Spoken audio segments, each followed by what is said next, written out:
Hey guys, here we are at part 4 of the story. Another mob attacks Naruto, and the third Hokage takes a decision that will make Naruto a dangerous shinobi. Don't forget to hit the like button and subscribe button. Now, let's jump right in. Naruto awoke the next morning to the sound of banging dishes coming from the kitchen of Anko's apartment. He gave himself over to a full body stretch before climbing out of bed.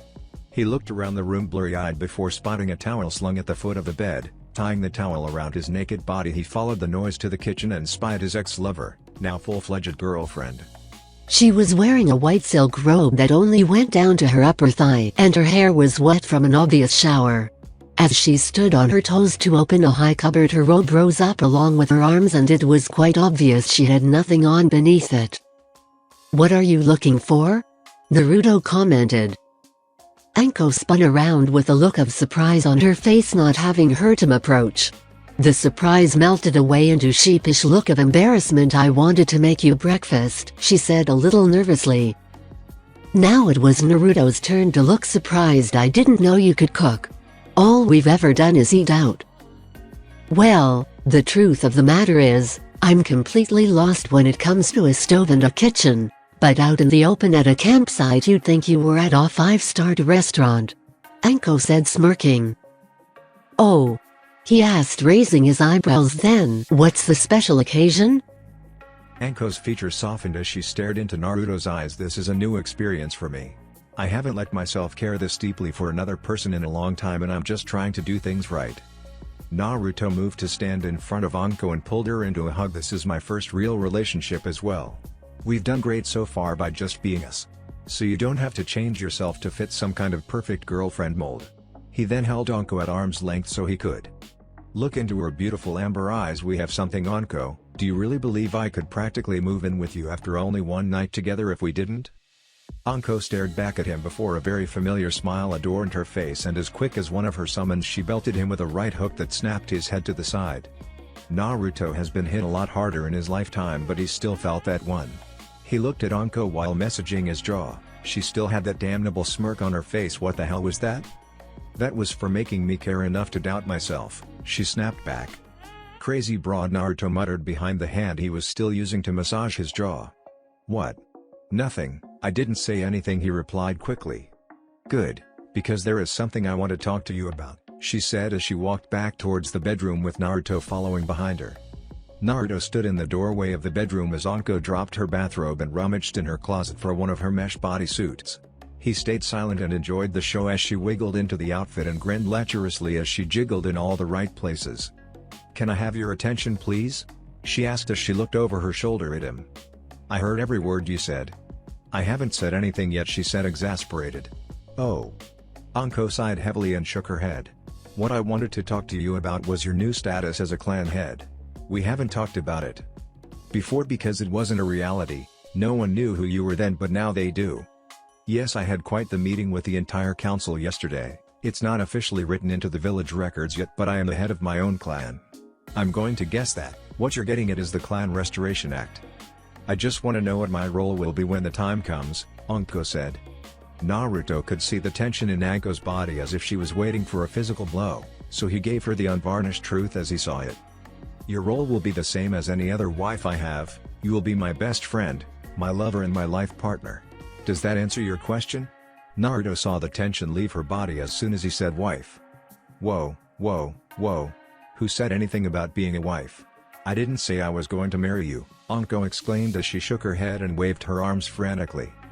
"Look, let's take things one step at a time here," Anko said as she expertly tied her hair up in her usual ponytail and grabbed her trench coat and ninja tools and headed for the front door.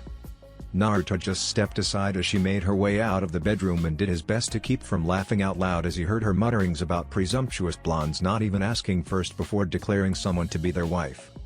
Naruto headed straight for the shower, figuring since he was already up he should get started on his day.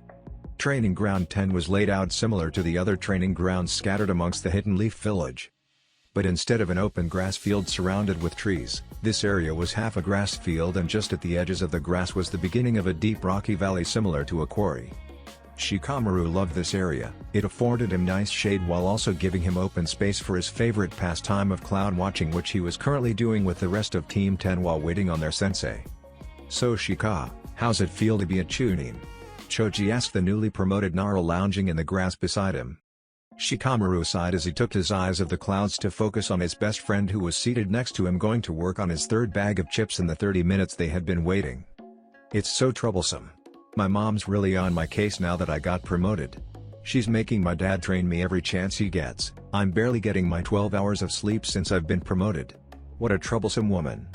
You lazy bum, Ino snapped. You're the only person I know who would complain about getting promoted, and you even got promoted on your first try. I swear if you actually had any ambition you would be the most dangerous person in the village. Ino chimed in from the tree she was leaning on reading a magazine. If you're not complaining about things being troublesome, you're playing shogi or clown watching maybe. If Yoshina-san saw you putting in a little more effort without being badgered into it she would back off a little. Please, if my mom saw me taking initiative towards anything besides getting out of more work she would probably turn me over to the torture and interrogation department to find out what happened to her real son.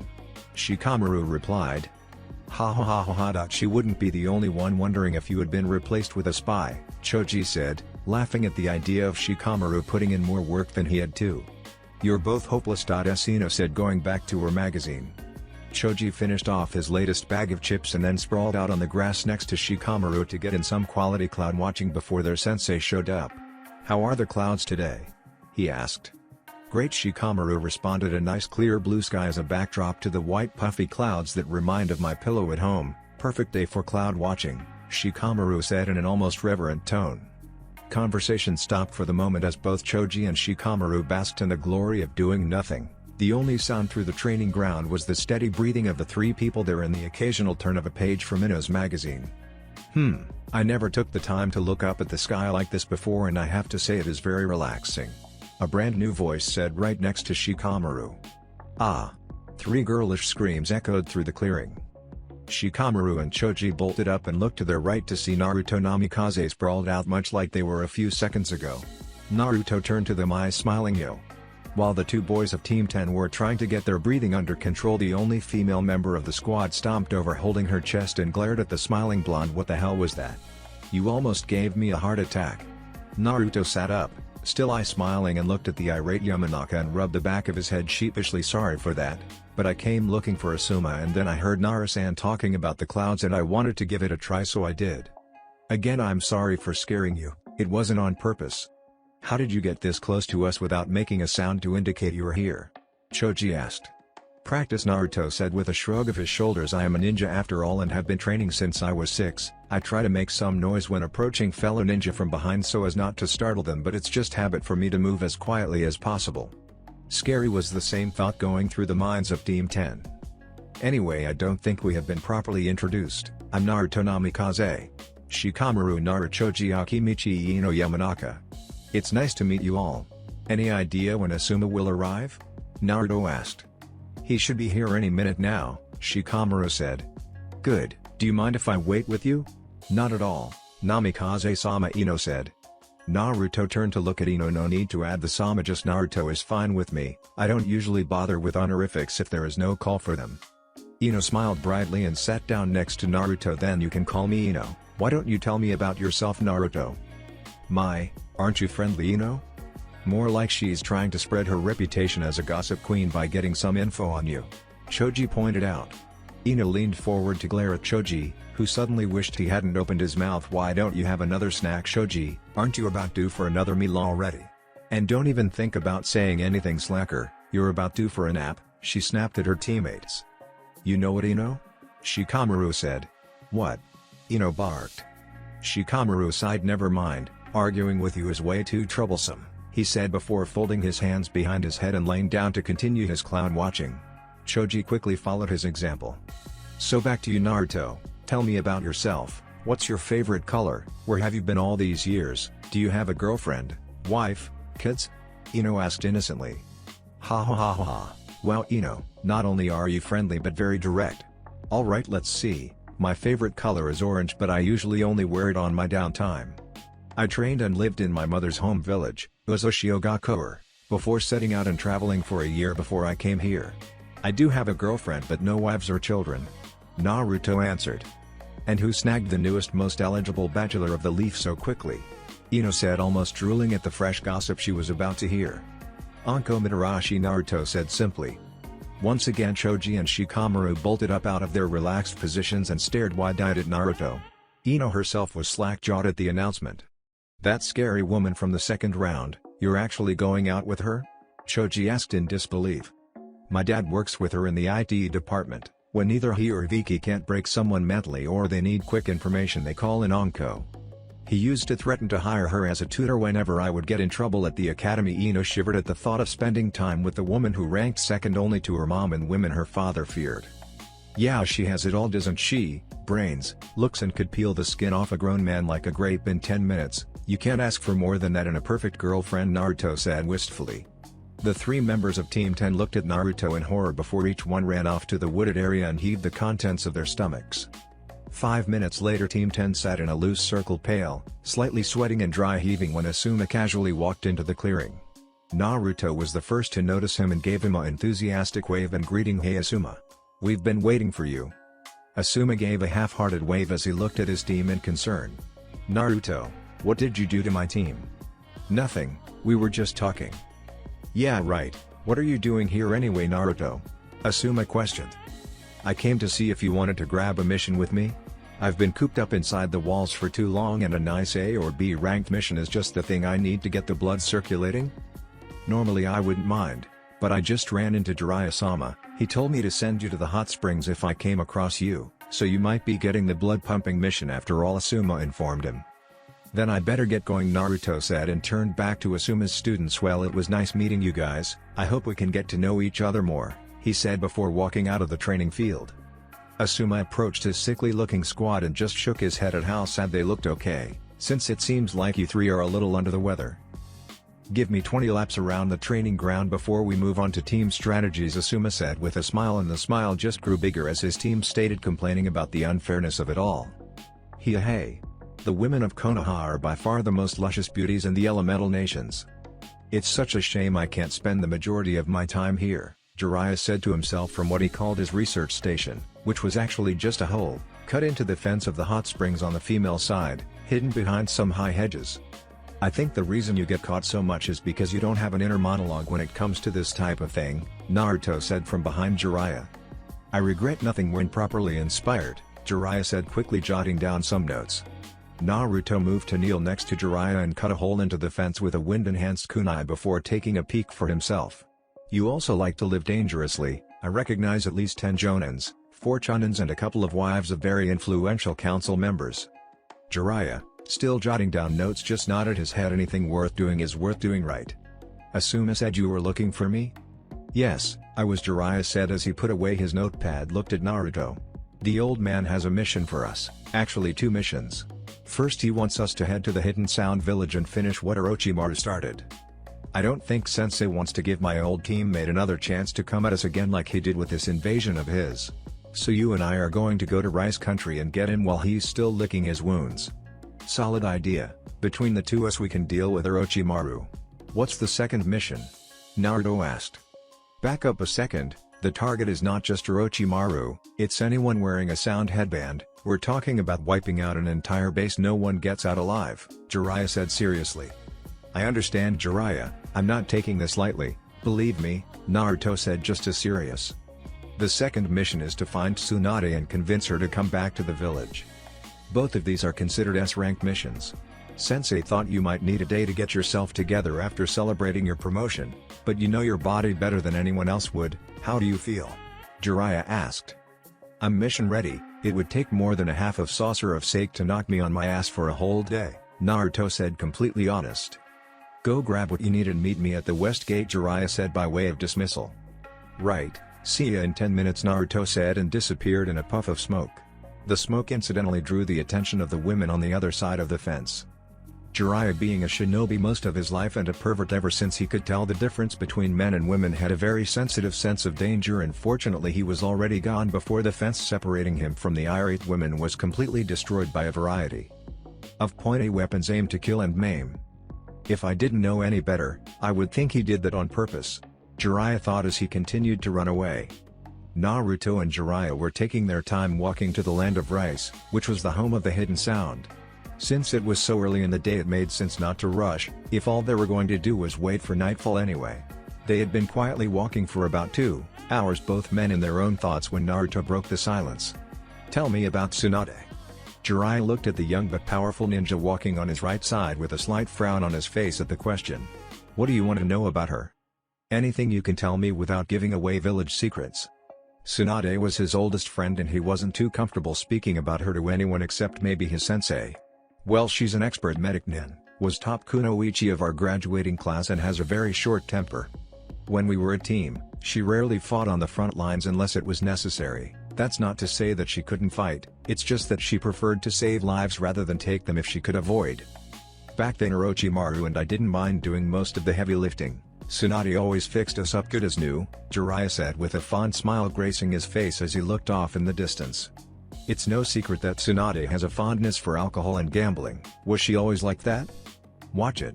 We all blow off steam in some way. You can't do the things we do and see the things we've seen and not be affected by them in some way if you don't have an outlet," Jiraiya snapped.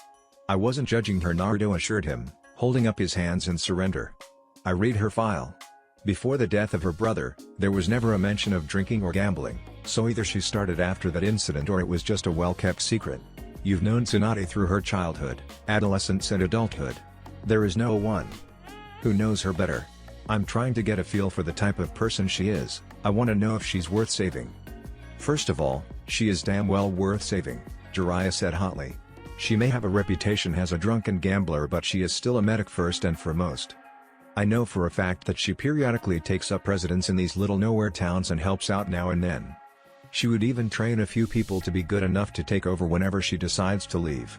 By this point Jiraiya had stopped walking to look Naruto right in the eye. "I also know she has also protected a few villages from being taken over from bandits or wannabe warlords. The only reason her gambling and drinking is so well known is because when she does decide to help she never does as Tsunade Senju. It's always a different name and description, but I know Tsunade like the back of my hand. And whenever this mystery doctor or the protector of the weak shows up and disappears, I know it's her." Jiraiya turned and began to walk away but said softly as though talking to himself, "So yes, she is worth saving." Naruto was only mildly shocked by Jiraiya's aggressive defense of Tsunade. He would have expected nothing else from Jiraiya but protection of Tsunade after all they had been through together. He walked quickly to catch up with the now quiet Dode Sage. "So how long have you been in love with Tsunade?" Naruto posed the question casually. Jiraiya didn't bother denying it since I was old enough to tell the difference between lust and love. I was coming back from a training trip when I stopped in one of the border towns to have some fun before I was officially going back on duty. I spent most of the night chatting up this woman. It's funny, I can remember thinking at the time, she was a real beauty, but today for all the money in Konoha I couldn't tell you what she looked like," Jiraiya said shaking his head. "Anyway, we rented a room and before we got to the good part, I stopped and just couldn't follow through." "Limp noodle, huh?" Naruto said. "What? No. It was not a limp noodle, you damn brat. It wasn't her I wanted, it was Tsunade.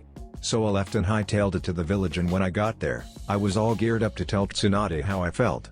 But as soon as I entered the gates, there was melancholy in the air. First place I went was to see Sensei, but he wasn't in, so I went to the hospital and that's where I found out about Nawaki. Nawaki was a good kid, always talking about being Hokage someday, and Tsunade doted on him. I found her sitting on the monument, sitting on the first's head, and just held her as she cried. She cried herself to sleep for the first time that night, but not for the last time."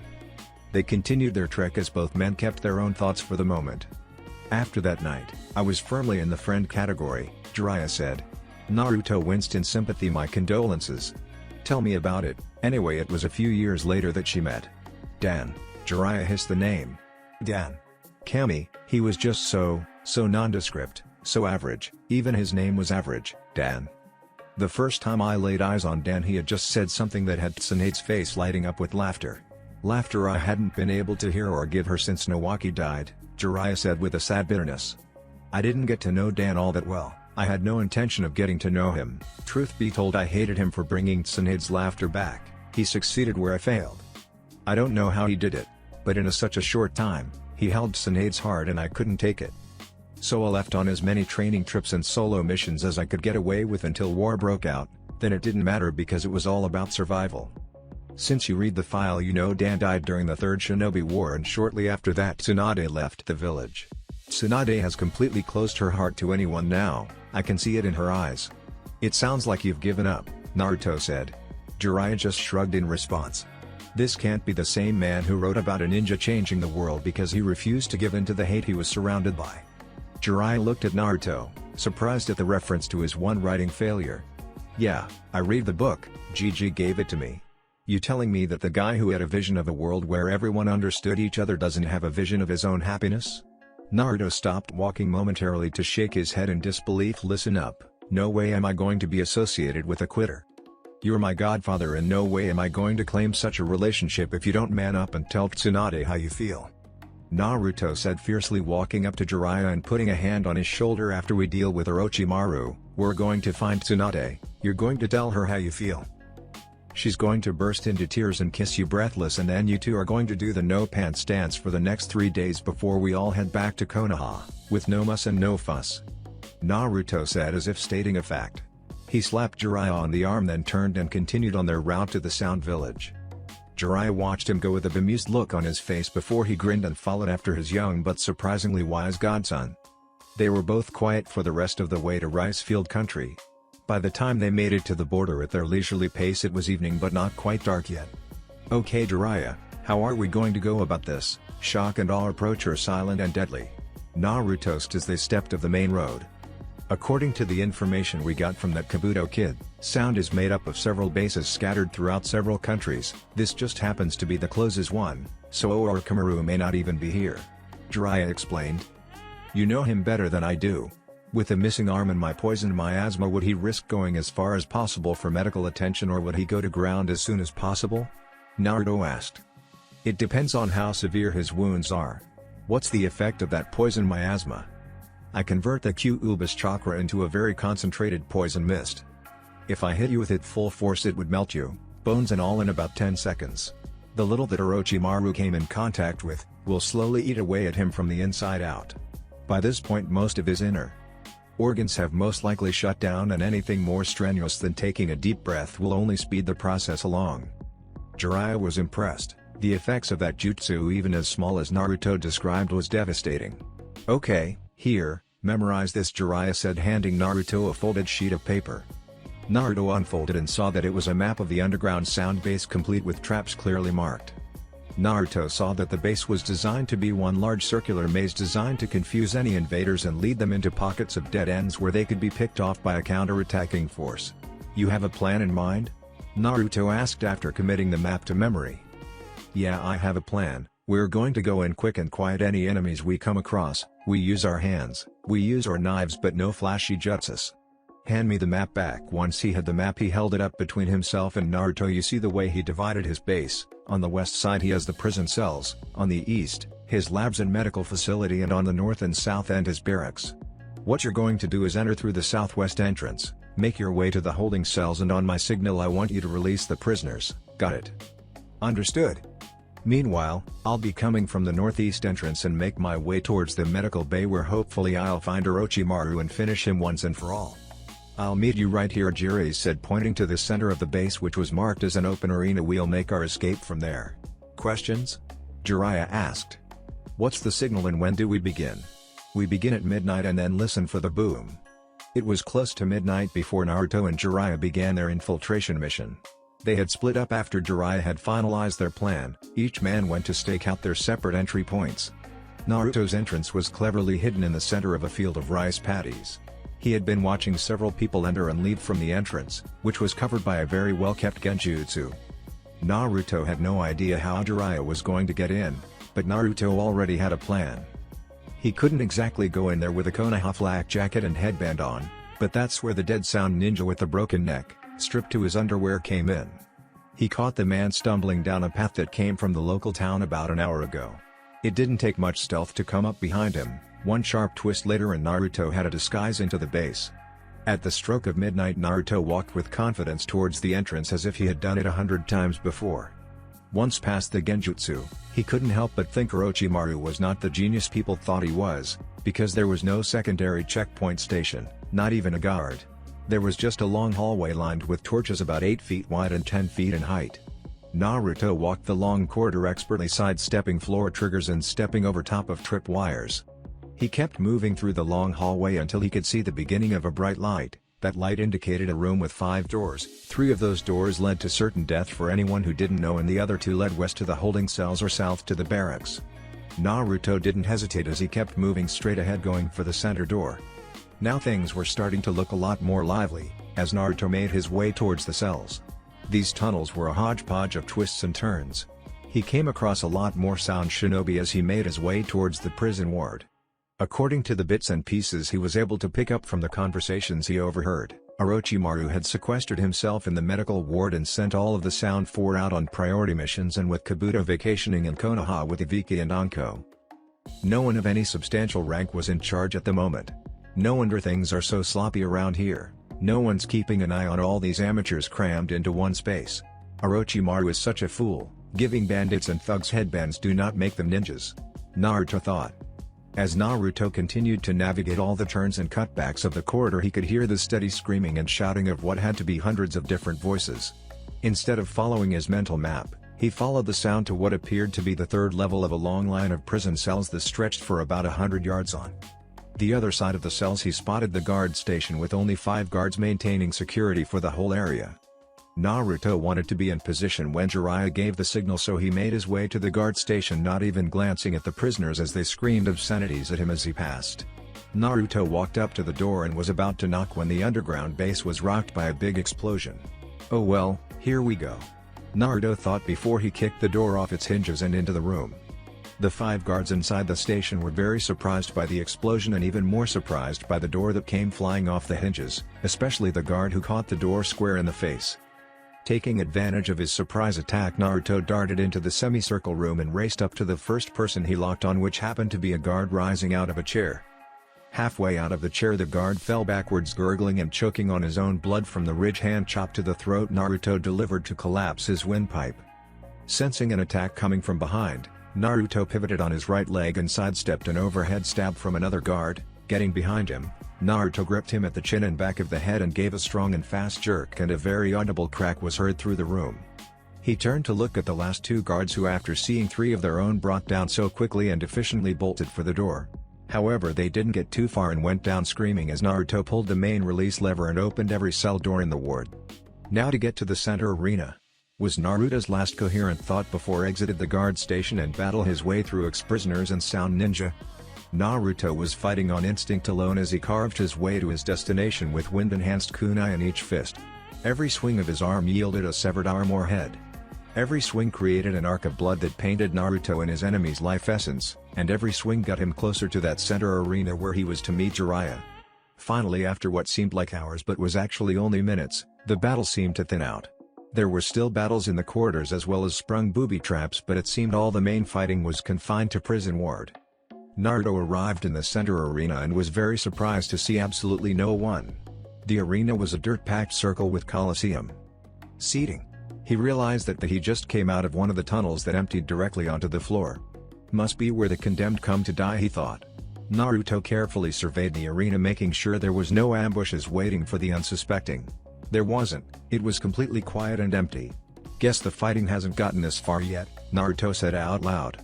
Rasengan. Naruto turned to the shout which was coming from behind him and watched in astonishment as her body broke through the wall, spinning at a high velocity, and crashed into the seating on the opposite side, raising up a cloud of dust that hid whoever it was. Naruto didn't wait for the dust to settle before he turned back to the opening and saw Jiraiya jump through and make his way down the arena to stand in front of Naruto. Mission accomplished? Naruto asked Jiraiya. Jiraiya took his time in answering as he inspected his godson's appearance. He was wearing what looked like the standard sound ninja out, black and gray snake pattern camouflage pants with matching arm warmers, black shinobi sandals and a gray flak jacket. The headband, if even had one, was long gone and his hair was limp with a combination of blood and sweat. The rest of his appearance was no better. There was nowhere you could look at the kid without seeing blood, and he just stood there as if it was an everyday occurrence. I really need to speak with Sensei about who trained this kid, Jiraiya thought to himself. Hello Jiraiya, don't zone out on me. Is it finished? Naruto said, breaking Jiraiya out of his thoughts. Yes, it's done. Orochimaru's dead. Now let's get out of here.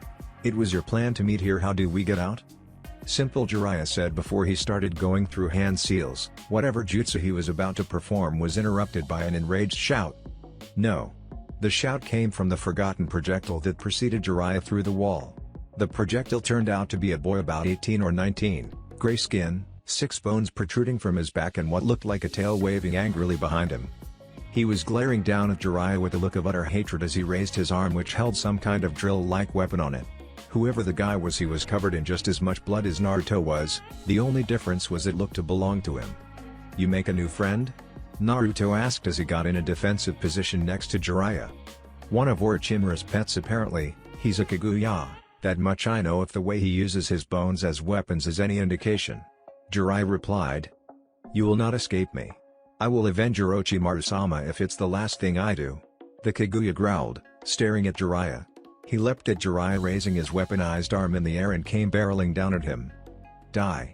The shout echoed through the arena. Naruto's image blurred out of existence from next to Jiraiya. The next sound heard was the impact of fists meeting flesh and the wet sound of blood hitting dirt. "Double bone," Naruto said. The speed and the power of the technique caught the enraged teen in midair with one of Naruto's fists buried in his chest, the other in his stomach. The technique caused his internal organs to be liquefied instantly before gushing out of his back onto the dirt-packed arena floor. He was then sent rocketing off of Naruto's fists and back into the stadium seating. He never felt the impact of his landing or the weightlessness of his flight. He was dead before his brain could register he had been hit. "Naruto, we have to get moving, or Orochimaru has this place rigged to blow," Jiraiya said as sped through hand seals. Summoning jutsu. In a great puff of smoke, Naruto and Jiraiya rose swiftly into air. When the smoke cleared, they were standing on a large red toad with a blue kimono jacket and a tanto at his side. "Where the hell am I?" the toad demanded in an graveled voice. "It's good to see you, Bunta. I don't have the time to explain right now, but I will. Can you get us out of here?" Jiraiya said in a hurried voice. "Very well, but you better have a damn good reason for summoning me underground. Hold on." With that proclamation, the giant toad grabbed his tanto and leapt towards the ceiling and in 2 swipes created a giant X above them all. With another mighty leap he punched through the center of the X and handed on thankfully solid ground. "Now where to?" "East, back to the land of fire, and if you see a river or something you can drop us there so we can get cleaned up," Jiraiya said, lying on his back and enjoying the ride. Naruto was looking at the giant toad in amazement. He had been doing that ever since he was summoned and eventually said, "So this is the famous game of Bunta, he doesn't look so big." Jiraiya, having heard the comment, paled slightly, praying to Kami. Bunta hadn't heard, but his prayers were not heard as Bunta suddenly stopped. "Who the hell said that?" he roared. "Oh, shit." Jiraiya thought, paling even more. Game of Bunta dropped Naruto and Jiraiya off just over the border in the land of fire. The only reason Bunta actually gave them the ride there and not drop-kicked them the entire way was because Naruto immediately apologized and Jiraiya promised Bunta 50 cases of Kumo's best sake as soon as possible. They stopped for a short rest just over the border so that Naruto and Jiraiya could clean up after their mission. They only took enough time to wash the blood off and change clothes just in case they were being pursued by sound shinobi. For the rest of the night they moved at a fast clip to put as much space between them and the land of rice as they could. By the time the sun began to rise that morning, Naruto and Jiraiya were checking into the first hotel they came across to get some proper rest. It was a moderate room, nothing fancy at all. Neither shinobi had said more than they had to since they left the land of rice. It was Jiraiya who broke the silence. "Anything you want to talk about, kid? You've been quiet for a while," Jiraiya said as he dropped his ever-present scroll next to the bedroll he had claimed for himself. Naruto was in the bathroom going through his nightly routine. He came to the door and leaned against the door jamb as he addressed his godfather. "I was actually giving you some time to yourself," Naruto replied. Jiraiya cocked his head to the side in confusion. "The closest thing I have to a best friend is Asuma," Naruto said. "We haven't gone through an eighth of what you and Orochimaru went through. I just thought you might want to have some time to yourself," he said with a shrug of his shoulders. Jiraiya smiled sadly at Naruto. "Thanks, I appreciate the thought, but I made my peace with the Orochi team a long time ago. The teammate who took a kunai to the lung for me when we were 16 was not the same guy who experimented and toyed with the lives of others for his own amusement and gain." Jiraiya looked out the nearby window to the rising sun. "When I find Tsunade Heim, we'll have a send-off for Orochimaru, our old teammate, but not for Orochimaru the Hokage." "I see. Speaking of Tsunade, where do we start looking for her?" Naruto asked. "Right here in Danzakugai. This place is a known tourist trap for 2 reasons, the castle in the center of town and the casinos," Jiraiya stated. "Around this time of year there is also a festival here in town. And with that festival comes triple the amount of gambling that this place is known for. Tsunade will be drawn to this place like a moth to a flame. How do you want to start the search? After some proper sleep, we'll search together, and if we haven't found her by the end of the day, tomorrow we'll split up to cover more ground, Jiraiya said before lying back on his bedroll and closing his eyes. Naruto went to his own bedroll and made himself comfortable before he closed his eyes to get some rest for what was most likely going to be an eventful mission ahead. Sakon, the current leader of the Sound 4, was staring at the crater that used to be the Alpha Base of the Hidden Sound Village with a look of utter disbelief. The Alpha Base was now reduced to a giant crater of ashes and smoldering rubble, the smoke of which could still be seen wafting into the air in the early hours of the day. Next to him was the arachnid Shinobi and second-in-command Kitamura, also looking at the sight in disbelief. "Why have you brought me to this hole? I have important work to be about and I don't appreciate being dragged away from it," Dr. Umiki said in a high-pitched whine. Dr. Umiki was one of Orochimaru's top research scientists, and like most scientists, he tended to get caught up in his work to the detriment of things outside of it, like for example when his boss and leader requests his presence he doesn't have the luxury of saying no thank you. Kitamura and Sakon both took great pleasure at JN reminding him of that fact, which is why Dr. Umiki has some slight bruising on his face and discovered recently that he will be pissing blood for the foreseeable future. Although the beating still hasn't stopped him from complaining about leaving his research every step of the way. It was only the fact that Orochimaru asked for his presence that kept Kitamura from sticking a kunai in his ear. "For the last time, shut your mouth before I skin you alive," Sakon snarled at the petulant doctor. Dr. Umiki flinched back at the threat and decided to keep his mouth shut for the time being. He turned and walked a short distance away to get some separation from his two escorts. Kitamura, Orochimaru-sama obviously activated the self-destruct seal, but who do you think forced him to do so? Sakon asked. "I don't know, it could be anybody. Orochimaru-sama didn't exactly have friends. We could go down there and look for survivors, but I don't think it's all that stable yet," Kitamura said. "Don't bother looking for survivors, unless they were in Orochimaru-sama's personal quarters. There are no survivors. That was the point of the self-destruct. Do you think he made it out even with his injuries?"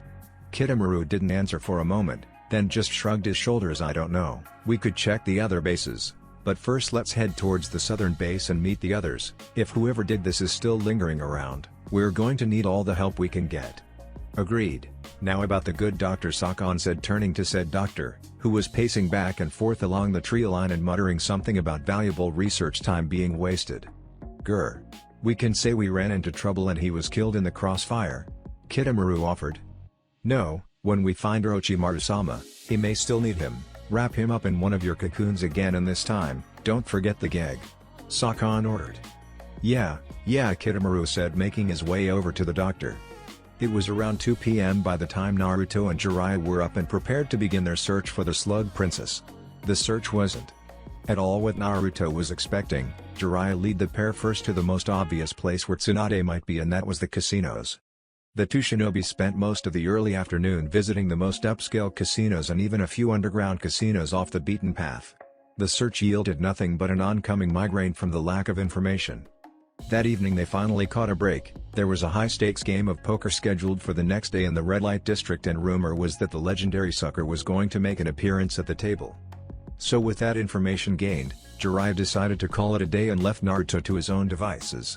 Naruto took the opportunity to go back to the hotel and change out of his workwear so he could check out the festival.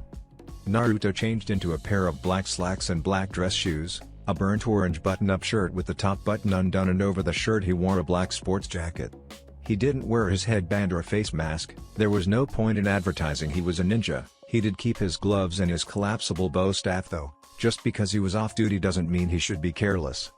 He walked from stall to stall playing games and enjoying the different foods that were served up.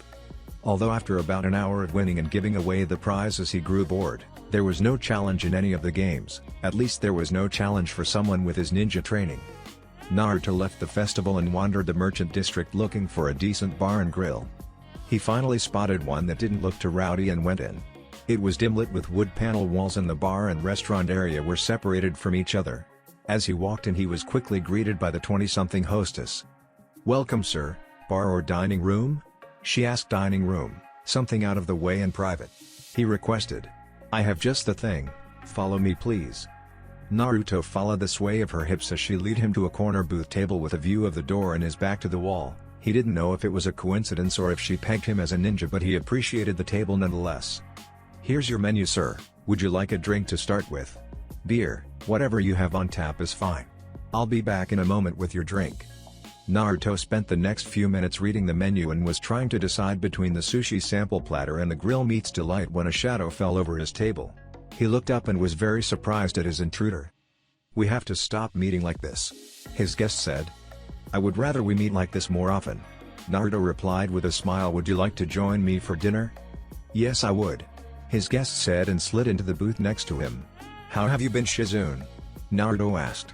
"I've been well, and you?" she asked. "I've had some excitement since we last met, some good, some bad, but I survived. Oink. Oink." Startled, Naruto quickly zeroed in on the sound, and to his surprise it came from a pig standing next to the seated Shizune. It was wearing a red vest and a string of pearls around its neck. He watched in mild confusion as she leaned over and scooped the pig up in her arms.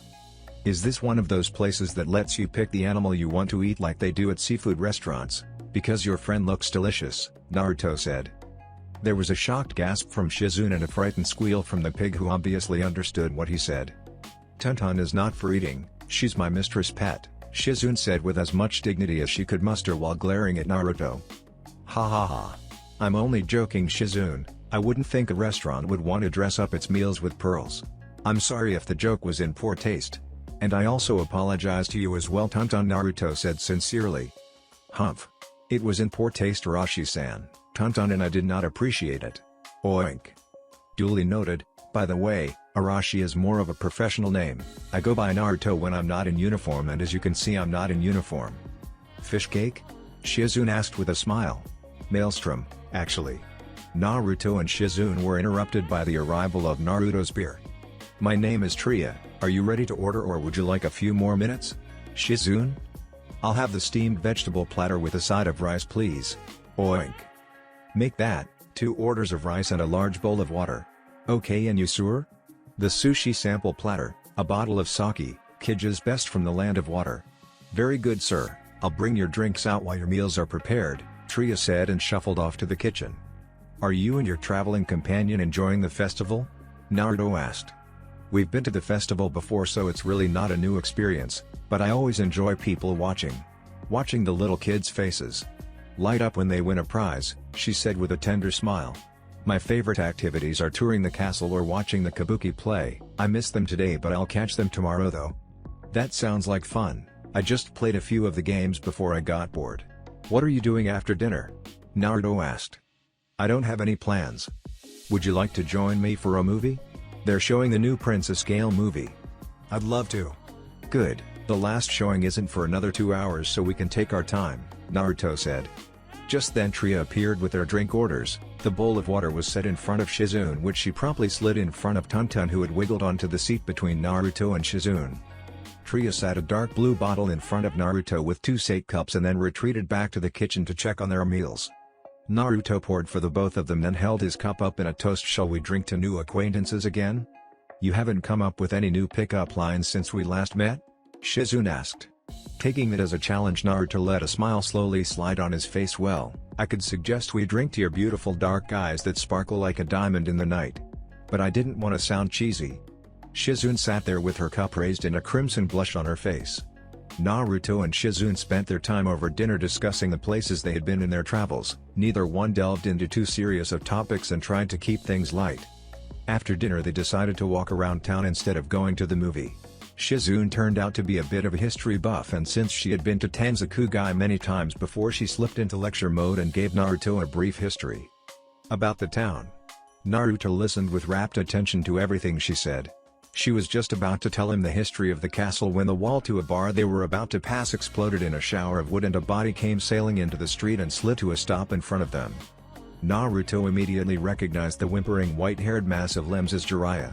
Naruto approached him and rolled him onto his back with his foot. He had a dazed look in his eyes and a fist print on his left cheek. "You doing okay, Jiraiya?" Naruto asked. "Nothing I can't handle," Jiraiya said in a pained voice. "Then I'll leave you to it. This is Shizune, by the way," Naruto said, gesturing towards Shizune, who was about a step behind Naruto. Jiraiya cracked an eye open. "Hey Shizune-chan, I'm always surprised by how beautiful you turned out. Jiraiya said with a genuine smile. Thank you, Jiraiya-sama. Can I assume you've had a run-in with Lady Tsunade? She asked, exasperated. That would be a safe bet, Jiraiya said as he got to his feet. I feel like I'm missing something. How do you two know each other? Naruto asked, looking between the two of them. Shizune is Tsunade's apprentice and traveling companion. She's also Don's niece. Jiraiya informed the confused blonde. How do you and Jiraiya-sama know each other? Shizune asked. Before Naruto could answer, his attention was drawn back to the hole Jiraiya just made. Hey pervert. I'm not done with you yet. An angry female voice said. As Naruto watched the angry woman stepped out of the shadow of the wall, and as she stepped under the street lights he could make out blonde hair that hung down her back, brown eyes and a beautiful face that looked to be etched in a permanent scowl and what looked like a diamond tattooed on her forehead. She was wearing a green robe jacket, a gray kimono-style blouse held close by a dark blue obi with matching pants and open-toed sandals, and around her neck on a leather string was a green crystal. Hey Jiraiya, do you want to get on with the reason we're here, or would you rather catch up first and do this at a better time tomorrow? Naruto asked. Kid, there is no better time, might as well do it now and get it over with. Fine with me, Naruto said, and approached the clearly irate slug Princess Tsunade Senju. By order of the third Hokage, Hiruzen Sarutobi, you are hereby ordered to return to the village hidden in the leaves to resume your duties, Naruto stated formally. Tsunade looked completely taken by surprise, and if Naruto could see Shizune's face, he would see an equally surprised apprentice. Who the hell do you think you are giving the orders to, brat? Tsunade growled. Naruto however didn't waver one bit. I am Chunin Naruto Namikaze and I'm not giving you orders, your Hokage is, I am simply carrying them out. Tsusen looked past Naruto to a solemn-looking Jiraiya who simply nodded his head at her unasked question. Well, you can tell your Hokage that I refuse and that I will never return to that place, she said stubbornly. Naruto had been briefed on Tsunade by Jiraiya, so her refusal wasn't a big surprise, and so he knew he would need a few incentives to get her to agree. Refusing a superior's orders, you could be charged with insubordination. Refusing your Hokage's orders, you could be charged with treason and declared a missing nin. Naruto informed her calmly. Tsunade was making her way backing into the bar when she paused mid-step. Was that a threat? That was a fact. I haven't threatened you yet. Tsunade could only look at this blonde teenager in disbelief. By Kami, the stone's on you. Do you have any idea what kind of fire you're playing with? I have a fair idea, the question is, do you have any idea what you're playing with? Wait a minute, you two, this is not the place to settle this. Why don't we all go somewhere quiet and talk this out? Tsunade, you really need to hear what we have to say, Jiraiya said, getting between the two blondes. Tsunade and Naruto had locked eyes the minute she turned around and neither had blinked. Naruto broke the stalemate by shrugging and turning his back and walking back towards Shizune. How about we finish this up in our room? Jiraiya said. Tsunade turned her glare on Jiraiya, who held up his hands in a surrendering gesture. I'm not trying anything, our room is on the edge of town, not a lot of traffic. Tsunade just huffed in exasperation and gestured for Jiraiya to lead the way. The human quartet and one pig made their way silently to the hotel among the streets. No one did anything to break the fragile truce that was established. No one spoke until they had entered Naruto and Jiraiya's hotel room, and then it was Shizune who broke the silence. You're a shinobi of the Leaf, I thought you were a bounty hunter, she said. I was when we first met, I didn't join the Leaf until the next day. You two met before? Tsunade asked. About 6 months ago, we just met in passing, Shizune said. The four of them settled around a small square table in the dining room. Start talking, Jiraiya, who the hell is this kid and what do you want with me? Tsunade demanded. The kid can speak for himself and you were already told what we wanted, Naruto said calmly. Tsunade opened her mouth to snap at the young blonde, but stopped when Jiraiya held his hand up in a timeout gesture. Calm down, you two, geez, you damn Uzumakis are so short-tempered. It's all that red hair and you jeans, I swear, Jiraiya said. Get talking, Jiraiya, Tsunade said. Fine, this is my godson, Naruto Uzumaki Namikaze, he's the son of Kushina and Minato. He's here to help me convince you to come back. I already told you, I'm not going back. Just listen to me, there are some things you have to be aware of. Have you heard what happened recently, the invasion? Jiraiya asked. Tsunade sighed before folding her arms in front of her on the table. I heard Suna and a new village called Sound tried to invade and got sent away with their tails between their legs. All true. What you might not have heard was that Orochimaru led the attack as leader of the Sound village. It was thanks to Naruto here that things didn't end up differently. He was the one that brought the impending invasion to our attention, and he most likely saved the old man's life as well. Jiraiya paused to gather his thoughts. There are two reasons he wants you to come back. First and foremost is there's a kid Rock Lee. He was injured badly during the final rounds of the exams. Without your medical expertise his career's over, and from what I was told this is all he has. Secondly, the old man wants to step down, for good this time, and he wants you as his successor. No, Tsunade said vehemently. No way in hell. Being Hokage is a death sentence, and anyone who actually wants that stupid job is an idiot.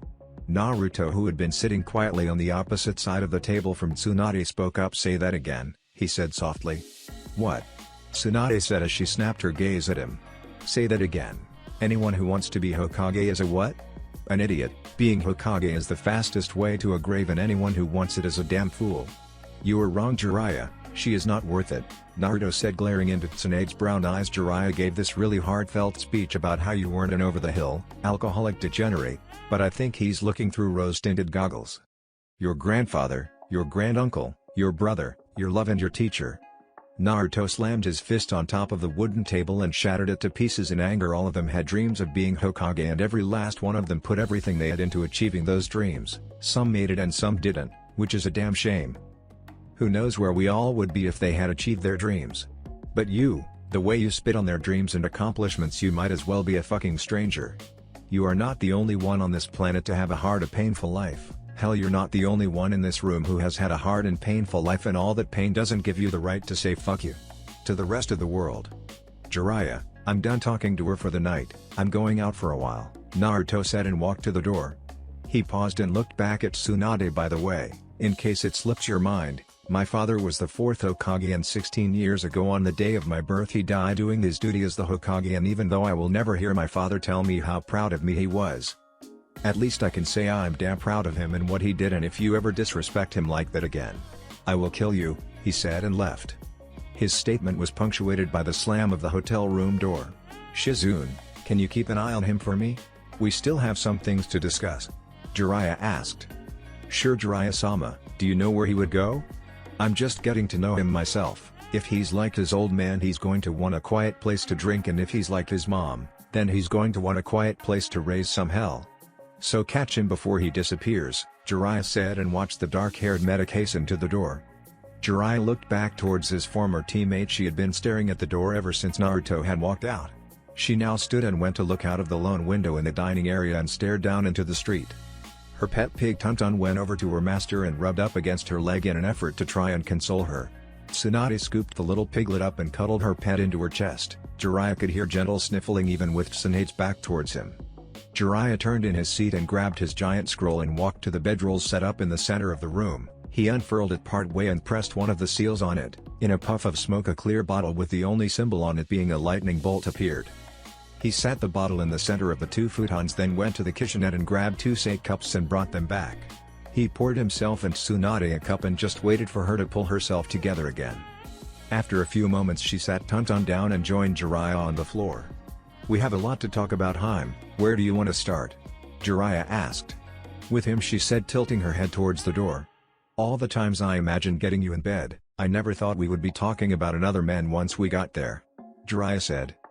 Tsunade glared at Jiraiya sitting across from her. Can it, Jiraiya, get talking. Okay, Naruto Uzumaki Namikaze, born October 10, day of the Kyuubi attack.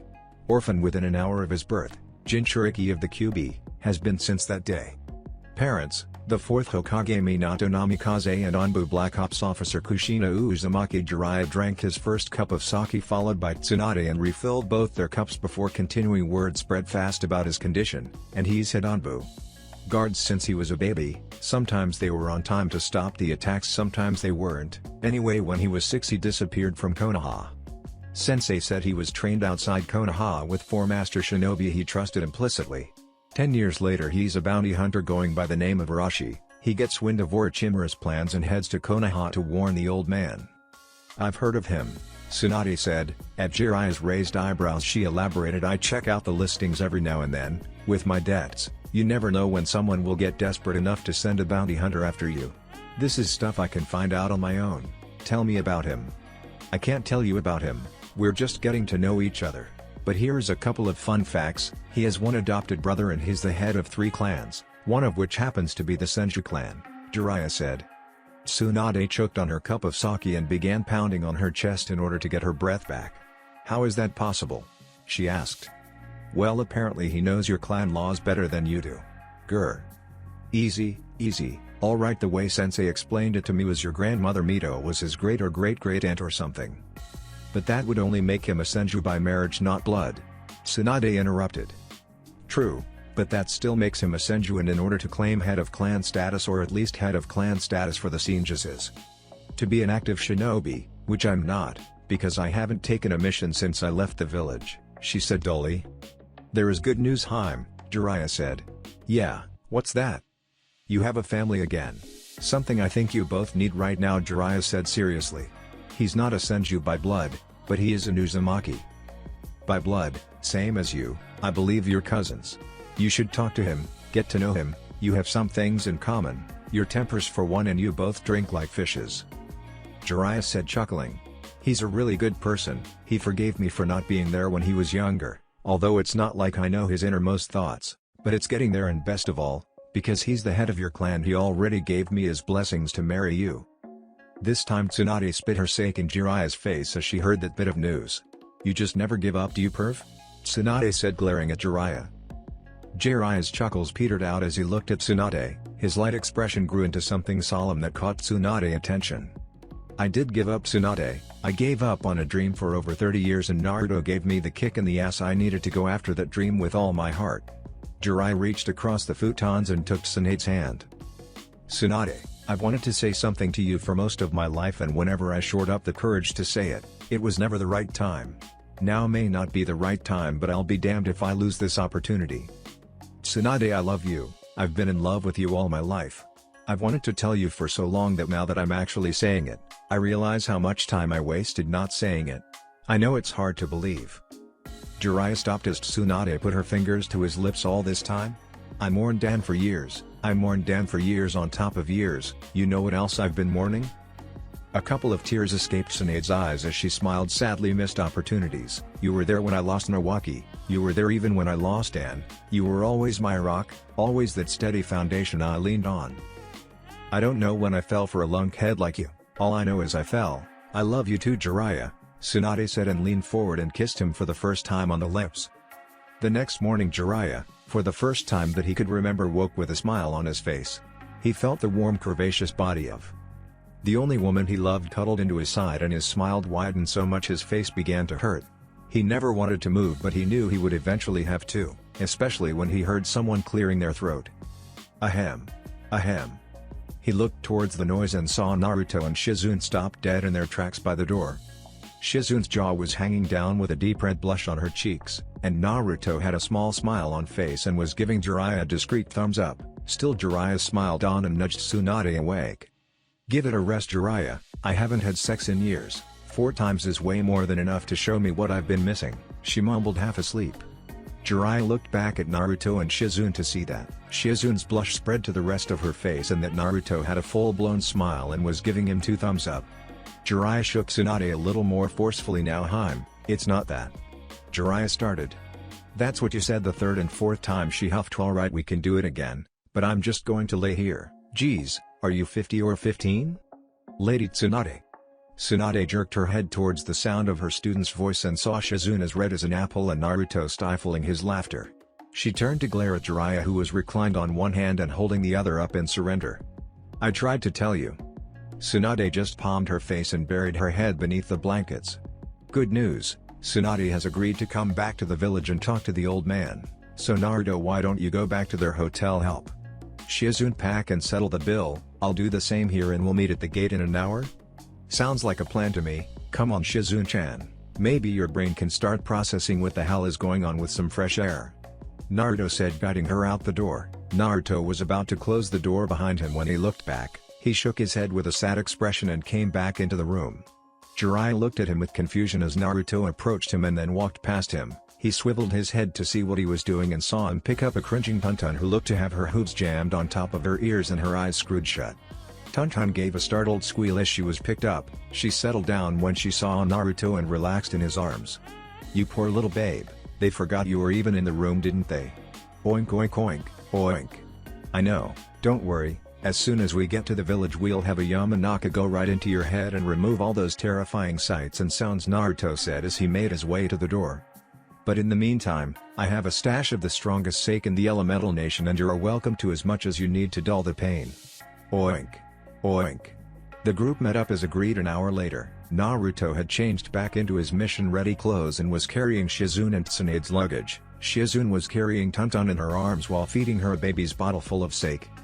Tonton had a healthy glow on her cheeks, but it doesn't look like she's going to slow down. Everyone was set to go until Tsunade called a halt. Naruto, I owe you a big apology, as well as a big thanks. What you said yesterday was true. I had no right to say what I did about someone else's dreams.